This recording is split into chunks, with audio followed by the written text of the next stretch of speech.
Hello दोस्तों, कैसे हो? मैं हूं Rajveer Sagar, multi brand two wheeler technician, और आप देख रहे हो मेरे यूट्यूब चैनल ARV ब्रदर्स। जैसे कि आप सभी को पता है, मैं स्कूटी से रिलेटेड, मोटरसाइकिल से रिलेटेड नॉलेज देता रहता हूं। तो आज इस वीडियो में मैं आपको बताऊंगा कंप्लीट इंजन कैसे रिबिल्ड करते हैं स्कूटी हीरो मैस्ट्रो का। हीरो मैस्ट्रो के अंदर कंप्लीट मैं इंजन फिट कर रहा हूँ, सारे जेन्युइन पार्ट यूज़ कर रहा हूँ। जेन्युइन पार्ट कौन कौन सी कंपनी के आते हैं मैं सब आपको शेयर करूँगा। अगर आपने इस वीडियो को पूरा कंप्लीट देख लिया ए से लेकर जेड तक बिना स्किप किए, मैं वादा करता हूँ आपको पूरी कंप्लीट डिटेल इंजन की मिल जाएगी। आपके मन में कोई डाउट रहे तो आप मुझे कमेंट करके जरूर बताना, मैं आप उसका रिप्लाई देने की पूरी कोशिश करूंगा। अगर मैं यहाँ रिप्लाई नहीं दे पाया तो आप मेरे को इंस्टाग्राम पे मैसेज कर सकते हो। अगर आप मेरी वर्कशॉप पे आना चाहते हो तो डिस्क्रिप्शन बॉक्स में लिंक दे रखा है। तो स्टार्ट करते हैं वीडियो। ये जैसे कि आप देख रहे हो इस वक्त, ये है चैम्बर। हमने क्या किया है, पूरे इंजन के चैम्बरों को, जितने भी इंजन के चैम्बर होते हैं लेफ्ट राइट और फ्रंट लेफ्ट, तो ये सारे चैम्बर हमने पूरे प्रॉपर क्लीन कर दिए हैं। क्लीन करने के लिए हमने इसका यूज़ किया है डीजल का, पेट्रोल का और मिट्टी तेल का। इन सभी ऑयल को, मतलब इन सभी लिक्विड पदार्थ को यूज़ करने से हमारे जो चैम्बर है वो पूरे क्लीन हो जाते हैं। हम इंजन के अंदर जो बैरिंग यूज़ कर रहे हैं वो कर रहे हैं फैक कंपनी का बैरिंग, FAG फैक के। और जो सीलें यूज़ कर रहे हैं वो कर रहे हैं HTA कंपनी की seal use. HTA branded seal होती हैं, जेन्युइन जो कंपनी गाड़ी में डाल के देती है। जब हम शोरूम से गाड़ी शोरूम नहीं निकालते हैं, मतलब ब्रांड न्यू निकलवाते हैं, हम ये जितनी भी सीलें होती हैं, ये सारी की सारी सीलें इंजन में चेंज कर देंगे। और ये जितने भी पार्ट्स होते हैं, जैसे मतलब मूवेबल पार्ट होते हैं, वो चेंज कर देंगे। जैसे कि टाइमिंग चेन, हेड केप, ये चेन गाइड, और अपना clutch variator, time chain tensioner, clutch roller, और मैं आपको आगे बताता जाऊंगा। और टाइम चेन टेस्नर, ये टेस्नर है जो मेरे हाथ में आप देख रहे हो इस वक्त। मैं आपको आगे वीडियो में बताते जाऊंगा, जो जो मैं सामान डालते जाऊंगा उसका नाम और साथ में उसका काम, ठीक है। तो जल्दी से इसको स्टार्ट करते हैं। मैंने इसके गियर बॉक्स की पैकिंग पूरी कंप्लीटली लगा ली है, और चैम्बर में गियर बॉक्स के बैरिंग भी चेंज कर दिए हैं। जैसे इस वक्त आप देख रहे हो, गियर बॉक्स के बैरिंग चेंज करना बहुत ज़्यादा ज़रूरी होता है। अगर हम नहीं डालेंगे बैरिंग तो दिक्कत आएगी। तो ये बड़ी वाली गरारी हमने डाल दी है, जो कि हमारी स्कूटी को पावर प्रदान करती है एक तरह से, ठीक है। और ये हमारी छोटी गरारी हमने लगा दी है। तो ये हमारी पूरी कंप्लीट गियर बॉक्स की फिटिंग हो चुकी है। अब इसकी जो पैकिंग मैंने यूज़ की है, जेन्युइन यूज़ करी है। इसकी जो गरारियाँ यूज़ करी है, एकदम जेन्युइन गरारियाँ हैं सारी। अगर गरारी में आपको एक भी गरारी में दांते जो होते हैं, कटे हुए टिथ जिसे कहते हैं, वो टिथ में हल्की सी गड़बड़ लग रही है या कटे हुए लग रहे हैं, तो आप उस गरारी को चेंज कर दें। अब हम इस गरारी की बॉक्स के अंदर जो गियर बॉक्स इसमें यूज़ कर रहे हैं, ये आपका एब्रो कंपनी का ऑयल ट्रीटमेंट। मैं एब्रो कंपनी का ऑयल ट्रीटमेंट ज़्यादातर यूज़ करता हूँ, और ऑल ओवर इंडिया में मेरी सप्लाई भी होती है। अगर आपको परचेज़ करना है तो मैंने यहाँ फ़ोन नंबर दे रखा है, आप इसे परचेज़ कर सकते हो, और इस व्हाट्सएप पे मैसेज करके मिनिमम 5 पीसेस। तो ये जो है हमारा कंप्लीट, जब एब्रो कंपनी का हम ऑयल ट्रीटमेंट डालते हैं तो उस वक्त हमें क्या करना होता है, गरारी को थोड़ा घुमाना होता है। और यहाँ पे मैं थोड़ा सा बैरिंग के अंदर ल्यूब यूज़ कर रहा हूँ, मोटुल कंपनी का WD, ये मोटुल कंपनी का 20W40 का ऑयल, ठीक है। मैंने इसमें सील डाल दी है जैसे इस वक्त आप देख रहे हो, और मैं इसको प्रॉपर तरीके से फिट कर देता हूँ। ये पूरा कंप्लीट गियर बॉक्स का सेटअप है। अब हमारा ये कंप्लीट सेट हो गया। सारे के सारे बैरिंग मैंने इसमें चेंज किए हैं, ओके। कुछ इस तरीके से आपको प्यार से फिट करना है। काफ़ी सारे लोग हथौड़े की इस्तेमाल करते हैं, वो आपको नहीं करना है, बिल्कुल भी हथौड़े का इस्तेमाल नहीं करना है। तो ये कंप्लीट हमारा ये फिट हो चुका है। अब मैं इसकी अपोजिट साइड कुछ नट बोल्ट होते हैं वो लगा देता हूँ। ये एक बोल्ट हमारा ऊपर हो गया, बीच में हो गया, और एक बोल्ट ऊपर, एक बोल्ट नीचे। कुछ इस तरीके से हमारे बोल्ट में टाइट कर देना है। जो भी बोल्ट आपको लगता है वो ख़राब है, स्लिप है या टेढ़ा है, या उसका फ्रंट पोस्चर जो है वो सही नहीं है, पिटा हुआ है, तो आप उसे चेंज कर दें। 10 नंबर के बोल्ट इसमें आराम से लगते हैं और ईजिली अवेलेबल हो जाते हैं, ओके। अब मैं आगे बात करूं तो मैंने इसकी सील लगाई है, जो हमारी शाफ्ट होती है पीछे, जो गियर बॉक्स, इसकी शाफ्ट की आउटपुट की शाफ्ट को हमने सील लगाई दी थी पहले, और अब इनपुट की भी लगा देते हैं। तो कुछ इस तरीके से हमारी सील लगी थी वो वाली। अभी ये दूसरी सील हम लगा देते हैं इस साइड में, जो हमारा क्रैंक वाली सील होती है। ये कुछ हम इस तरीके से चेक कर लेते हैं लूज़ तो नहीं है सील, और उसके बाद हम इसकी यहाँ पर सील को इस तरीके से लगा देते हैं। सील लगाते समय आपको ध्यान देना है, सील बिल्कुल भी टेढ़ी नहीं होनी चाहिए, एकदम फ्लैट होनी चाहिए। और लगाते समय दोनों तरफ आपको फोर्स देनी है, लेफ़्ट और राइट एक साथ। अगर आप थोड़ा सा भी हल्का सा लेफ्ट साइड में ज़्यादा फोर्स दे दोगे तो उसमें सील आपकी टेढ़ी हो जाएगी, और उसके बाद आपको वो सील चेंज करनी पड़ जाएगी, सील वो ख़राब हो जाएगी, मेरा कहने का मतलब। और आपकी गाड़ी में ऑयल लीकेज की परेशानी आएगी अगर आपने ध्यान नहीं दिया तो फाइनली सील लग चुकी है। अब हम इसकी क्रैंक को फिट करते हैं।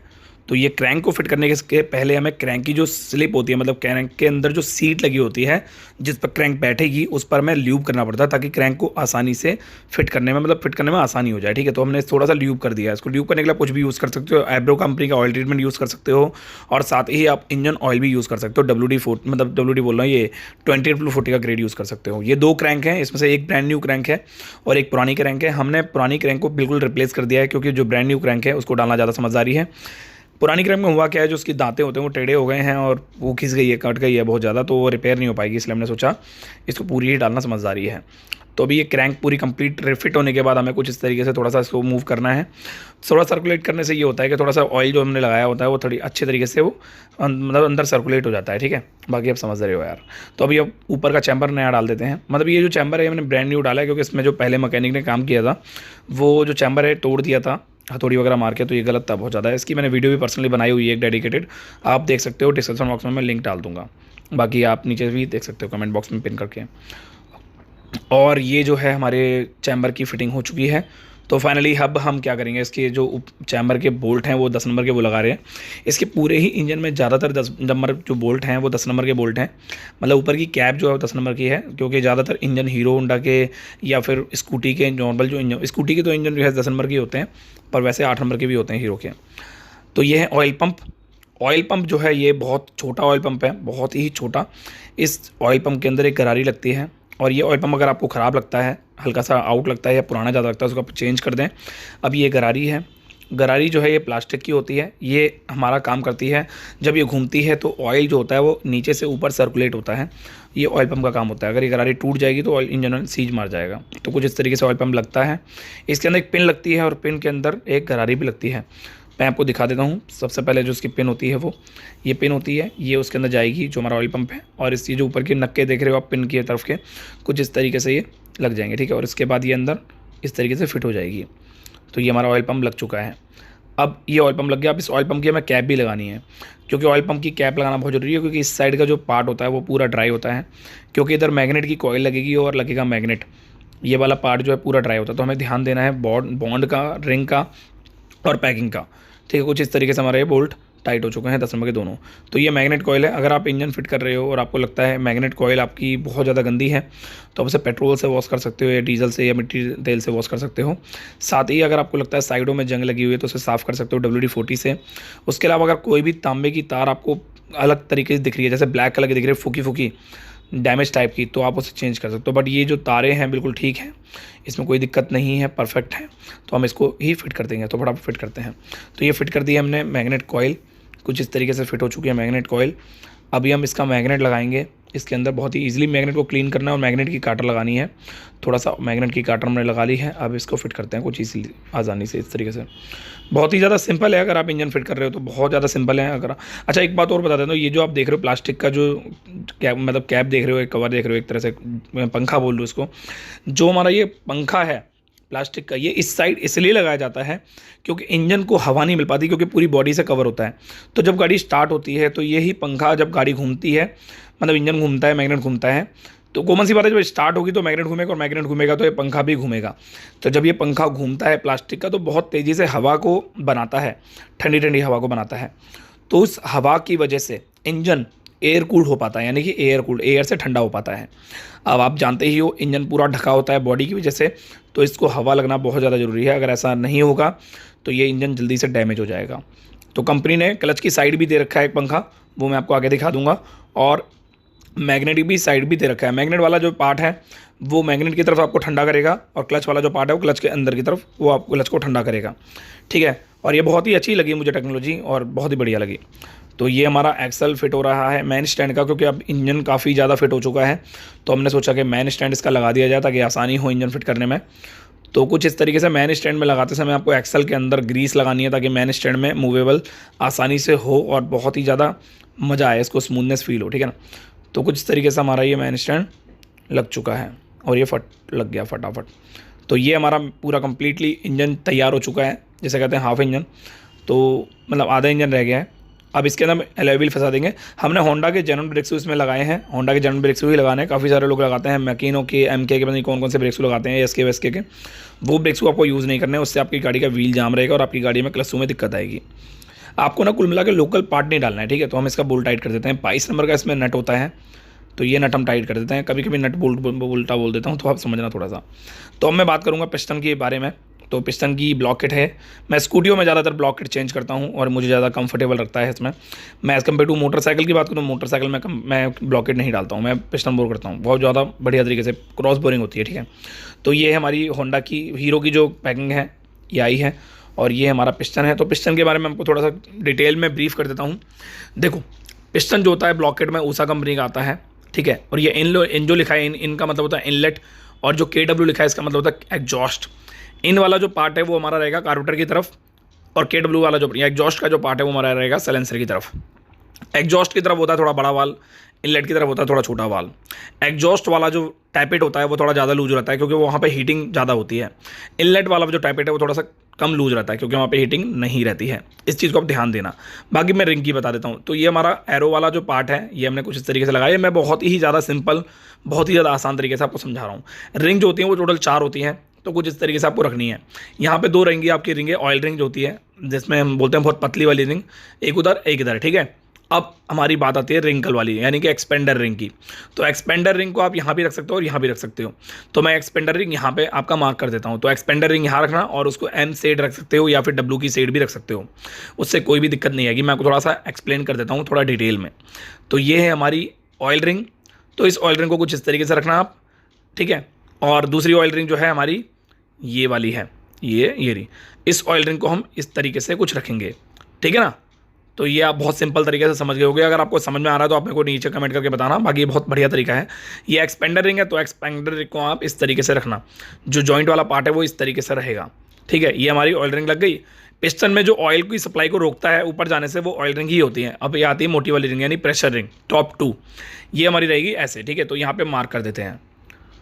तो ये हमारी रहेगी ऐसे, यानी एग्जॉस्ट की तरफ। ध्यान से देखना भाई आपको, ठीक है। ये हमारी एग्जॉस्ट की तरफ रहेगी। ये मैं आपको इसलिए मार्क ले रहा हूँ ताकि आपको बहुत ही सही तरीके से मैं आपको समझा सकूँ, ठीक है। तो यहाँ पे हमारी आ गई टॉप 2, और यहाँ पर आ गई हमारी टॉप 3, मतलब टॉप 1 एक तरह से। सॉरी, मैं टॉप 3 बोल रहा हूँ, टॉप 1।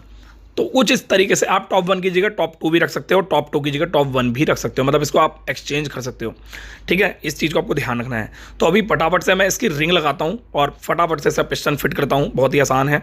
और पिस्टन फिट करने के बाद आपको मैं आगे का प्रोसेस दिखाता हूँ। एक चीज़ और मैं बता देता हूँ आपको जो बहुत ज़्यादा बढ़िया आपके लिए जानने होंगी।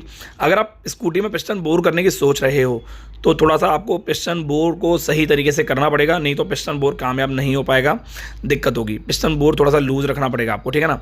तो अभी ये टाइमिंग चेन है, ये टाइमिंग चेन हम डाल रहे हैं गाड़ी में। पिस्टन फिट करने से पहले मैं टाइमिंग चेन इसलिए फंसा रहा हूँ ताकि मुझे बाद में दिक्कत ना आए। अब वो क्या दिक्कत आएगी मैं आपको बाद में आगे दिखा दूंगा।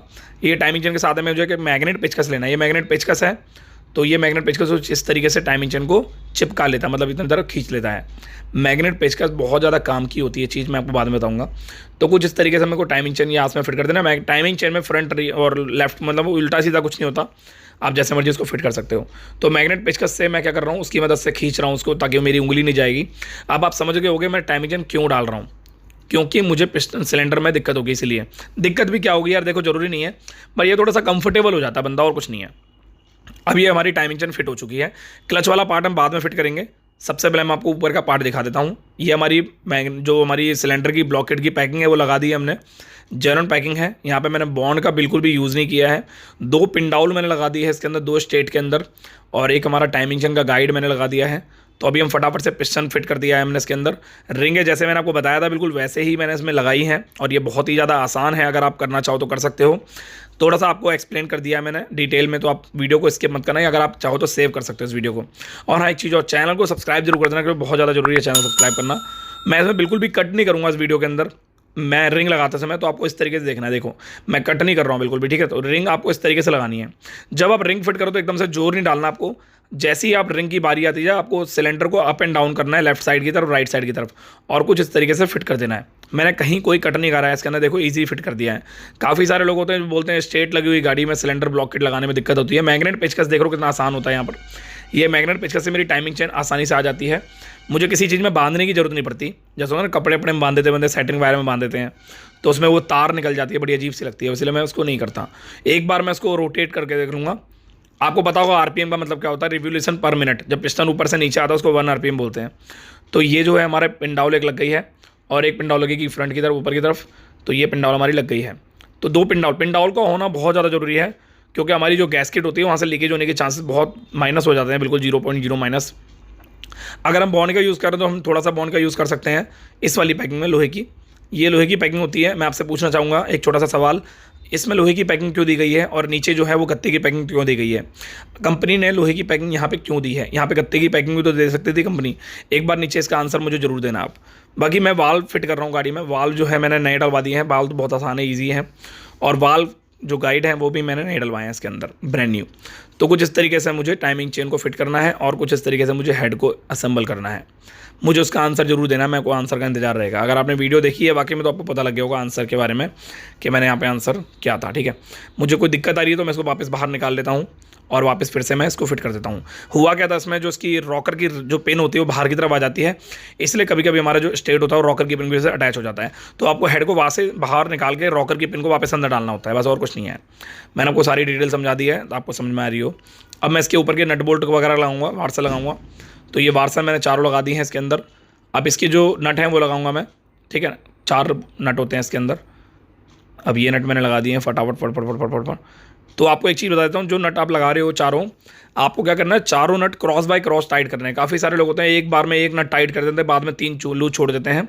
उससे क्या होगा, उससे आपकी गाड़ी की जो एक सिमेट्री होती है वो नहीं मिल पाएगी, बाद में आपको दिक्कत होगी। और ये हमारे नट देखो इस तरीके से टाइट हो रहे हैं, पहले ऊपर का फिर नीचे का, पहले ऊपर का फिर नीचे का, कुछ इस तरीके, ठीक है ना। तो इसी तरीके से आपको नट टाइट करने हैं, ठीक है, आमने सामने, ये देखो। और आराम बराबर बराबर टाइट करने, आराम आराम से, ताकि आप आराम आराम से टाइट करो तो आपकी गाड़ी की जो एक प्रॉपर सिमेट्री वो मिल सके और आपको अच्छा भी लगे गाड़ी चलाने, फील आए। गाड़ी में सामान ही डालना सब कुछ नहीं होता यार, देखो कैमरा कुछ ज़्यादा हिल रहा है। तो गाड़ी में सामान ही डालना सब कुछ नहीं होता, गाड़ी में सामान के साथ साथ सेटिंग भी बहुत ज़्यादा ज़रूरी होती है। टाइमिंग चेन को फिट करते समय आपको टाइमिंग का याद रखना है। मैं डिटेल में समझा देता हूँ टाइमिंग क्या होती है। जो हमारी केम साफट होती है, जब हम टाइमिंग चेन फंसा रहे हैं तो केम साफट एकदम फ्री होनी चाहिए, ठीक है, मतलब वाल दबे होने चाहिए, वाल खुले हुए नहीं होने चाहिए। तो हमें, और एक बात और, यहाँ पे टाइमिंग का जो टी वाला पार्ट है वो मिला होना चाहिए। अब मैग्नेट में टी वाला पार्ट होता क्या है, यहाँ पे बड़ा कन्फ्यूजन होता है लोगों को, तो ये भी मैं आपको समझा देता हूँ थोड़ा डिटेल में। अब आते हैं मैग्नेट की तरफ, देखते हैं। ये मैग्नेट है हमारा, इस मैग्नेट में आपको टी का निशान दिख रहा होगा। ये जो टी वाला पार्ट है इसको हमें इस एरो के सामने रखना है, और जो एफ है उस पर अगर रखते हो आप तो आरपीएम बढ़ जाएंगे। एफ का मतलब होता है फास्ट टाइमिंग, जहाँ तक मुझे लगता है, मेरा एक्सपीरियंस है। और यहाँ पे ये जो टी वाला मतलब ऊपर जो पॉइंट आप देख रहे हो केम शाफ्ट का, कुछ इस तरीके से आपको रखना है यहाँ पर, ठीक है। और जब आप इसको मूव करोगे, मैग्नेट को हल्का फुल्का हिलाओगे, तो उसमें रॉकर में कोई चाल नहीं होनी चाहिए, तो इसको बोलते हैं प्रॉपर टाइमिंग मिलना।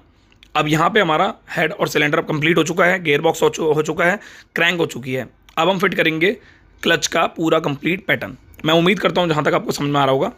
अब हमें लगानी है क्रैंक की सील, ये सबसे बड़ी सील होती है, इसमें सबसे ज़्यादा ध्यान देना पड़ता है।